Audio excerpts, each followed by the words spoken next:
మనస వాచ కర్మణ భక్తి ప్రపత్తులతో జీవిస్తానని భారతీయ ఆచార సాంప్రదాయాలను పరిరక్షిస్తూ ముందు తరాల వారికి అందిస్తానని భారతీయ శ్రద్ధ కేంద్రాలైన దేవాలయాల పట్ల బాధ్యతతోనూ స్త్రీల పట్ల మాతృభావనతోనూ నదీమతలుల పట్ల వనముల పట్ల పునీత భావనతోనూ గోవుల పట్ల సంరక్షిస్తూ సనాతన భారత హైందవ ధర్మములో నా యొక్క జీవితాన్ని మనస వాచ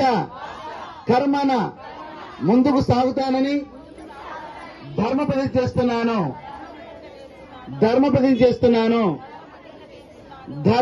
చేస్తున్నాను.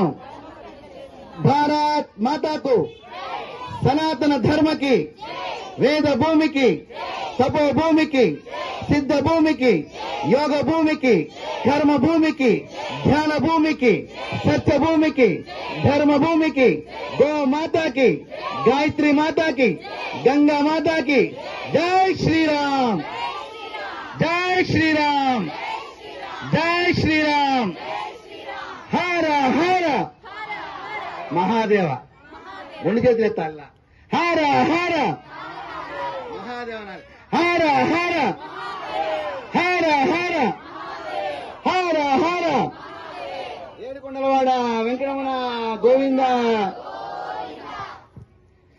ప్రతి ఒక్క పెద్దలు చిన్నలు కూడా మన సాంప్రదాయాన్ని మన ఆచార వ్యవహారాన్ని గౌరవించుకుంటూ ముందు తరాలకి ఈ సాంప్రదాయాన్ని అందించే విధానంలో ముందుకు సాగాలని చెప్పేసి భారతదేశాన్ని జగద్గురు స్థానంలో మరొక్కసారి నిలుపుకోవడానికి మనందరం ప్రయత్నం చేయాలని 76 లక్షల చదరపు కిలోమీటర్ల విస్తీర్ణమైన అఖండమైన మన భారతదేశం పాకిస్తాన్ గా, ఆఫ్ఘనిస్తాన్ గా, నేపాల్ గా, భూటాన్ గా, బర్మాగా, బంగ్లాదేశ్ గా, టిబెట్ గా, శ్రీలంక ముక్కల చెక్కలయ్యి 32 లక్షల చదరపు కిలోమీటర్ల విస్తీర్ణం పడిపోయింది.